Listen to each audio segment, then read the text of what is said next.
कुंवर अजय सिंह साहब, वादों की झड़ी लगी है। महागठबंधन कहता है कि डबल इंजन जो है वो धीमा इंजन हो चुका है।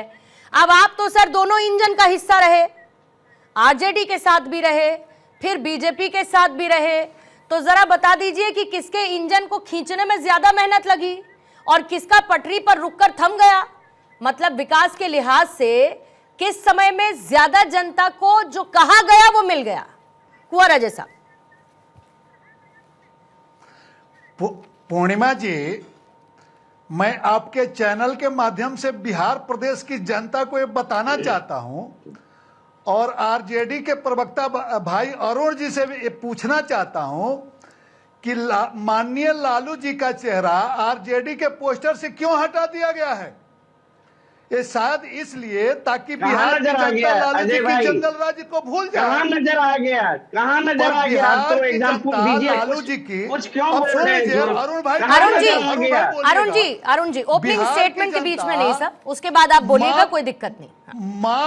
माँ बाप के, मम्मी पापा के जंगल राज्य को, जिसको मैं बार बार कहता हूं आपके चैनल के माध्यम से कि बाप नंबरी और बेटा 10 नंबरी, ये मैं नहीं बिहार की जनता बोलती है। तो माँ बाप, मम्मी पापा, नरेंद्र मोदी जी ने ही कहा 2015 में देश का सबसे भ्रष्ट मुख्यमंत्री नीतीश कुमार 33 घोटाला का आरोप लगा। और सुन लीजिए, अरुण जी, वो जंगल राज के अरुण जी, निकल चुके हैं बिहार का एक सेकंड अरुण जी, एक बात मैं आपको क्लियर कर दूं सर। अरुण जी एक बात मैं क्लियर कर दूं, दहाड़ में चर्चा ऐसे नहीं होती है। नहीं, ऐसे चर्चा दहाड़ में नहीं होती है। हमेशा बीच में बोल के दूसरे को इंटरप्ट यादव जी नहीं करेंगे। अपनी बारी में बोलिएगा ना, आपको समय जब मिलेगा उसमें बोलिएगा ना। हर घर में अपने समय में बोलिएगा। पहुंच चुकी है, हर घर में नल का जल है, स्टूडेंट क्रेडिट कार्ड है और बिहार का विकास दर देश के सर्वोच्च कुंवर साहब, मेरा सवाल था कुछ और। सर्वोच्च स्थान पे बिहार का विकास साहब, मेरा सवाल कुछ और था। तो वर्तमान समय में बिहार की साहब, मेरा सवाल कुछ और था।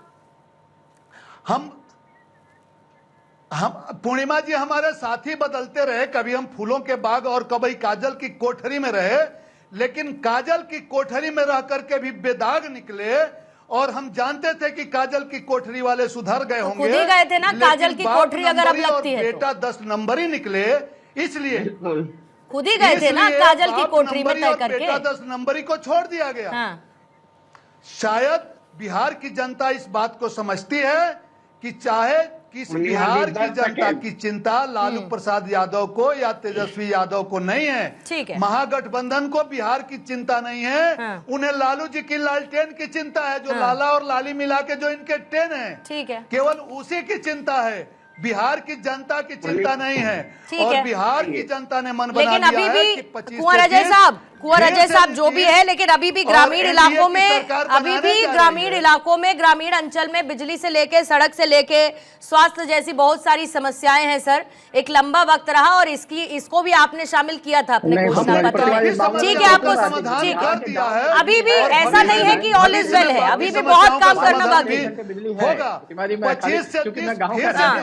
नहीं, लेकिन रवि जी हर जगह सब कुछ दुरुस्त नहीं है।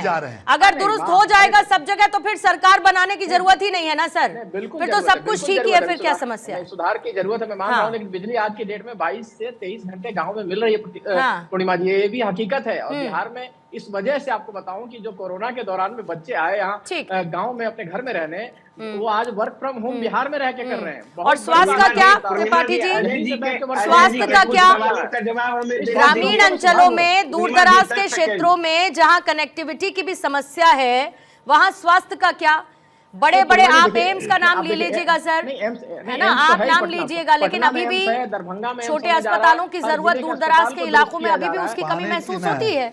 ठीक है, आप हो सकता है उसमें, देखिए सुधार की गुंजाइश हमेशा है, लेकिन बहुत काम सरकार ने किया है। ठीक है, स्वास्थ्य के क्षेत्र में कहें, शिक्षा के क्षेत्र में कहें, सड़क के क्षेत्र में कहें, बिजली के क्षेत्र में कहें, हर क्षेत्र में काम हुआ और सुधार की गुंजाइश हमेशा रहती है। नीरज जी, पूर्णिमा जी, हर परिवार से बस सर, अच्छा 10 सेकंड बोल लीजिए। यादव जी 10-20 सेकंड ले लीजिए, फिर उसके बाद नीरज जी आ रही हूँ। देखिए पूर्णिमा जी जो आपने सवाल किया जेडीयू प्रवक्ता से, उन सवालों का वो जवाब नहीं दे पाए।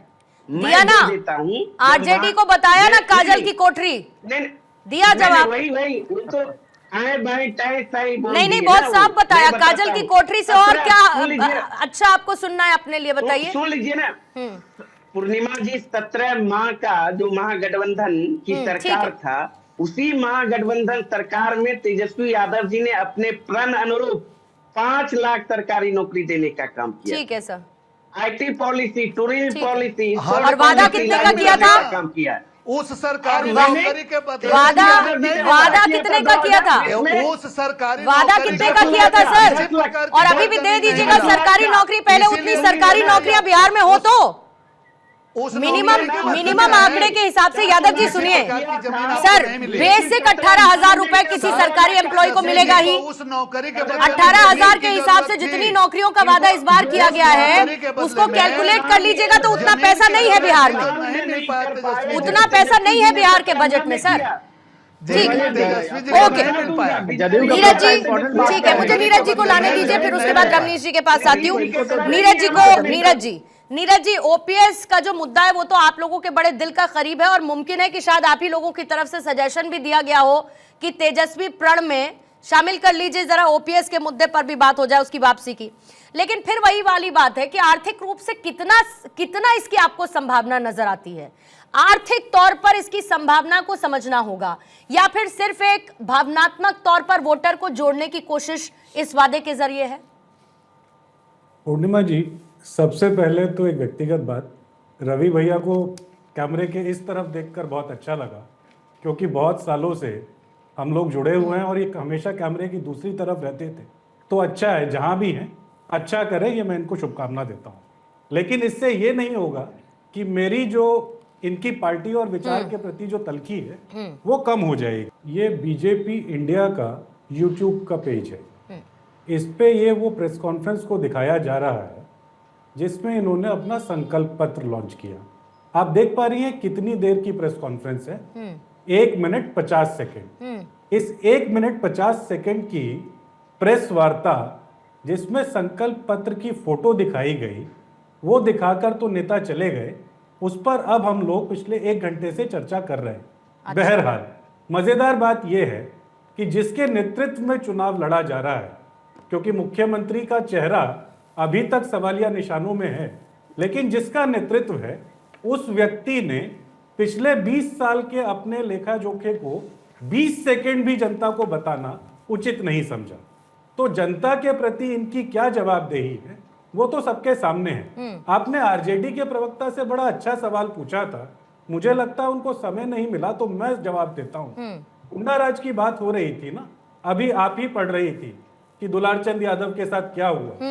बीच चुनाव में एनडीए का प्रत्याशी असला बारूद लेकर 50-50 गाड़ियां लेकर चल रहा है, और जहां पर एक आम व्यक्ति अगर अपने घर से गाड़ी में निकलता है तो उसे 10 चेक पोस्ट पर चेक किया जाता है। वो असला बारूद लिया हुआ एनडीए का प्रत्याशी, उसे कोई जांच नहीं कर रहा था। और आंकड़ों में समझ लीजिए, 2004 में जो आंकड़ा था अपराधों का, आज की स्थिति में बिहार की पुलिस का आंकड़ा कहता है कि 303% का इजाफा पिछले 20 साल में अपराधों में हुआ है। अच्छा। ये बिहार की पुलिस कहती है। उसमें सबसे हैरान करने वाला आप आंकड़ा समझिएगा तो और हैरान होइएगा कि बिहार पुलिस के ऊपर जो हमले होने शुरू हुए उसमें लगभग 1500% का इजाफा है। तो जिस प्रदेश की सरकार में एक मूर्छित मुख्यमंत्री है, जिन्हें यह नहीं मालूम कि उनकी सरकार में जिनकी जिम्मेदारी है लोगों को बचाने की, उनके ऊपर रोज हमले होते हैं। आपको आज आरा की भी कहानी पता होगी कि आज 2 मर्डर हुए। आपको यह भी पता होगा कि वो संतोष नामक पुलिसकर्मी जिसका गला रेतकर आज हत्या कर दी गई। ये सारी बातें तो आपके सामने है ना आंकड़ों के साथ।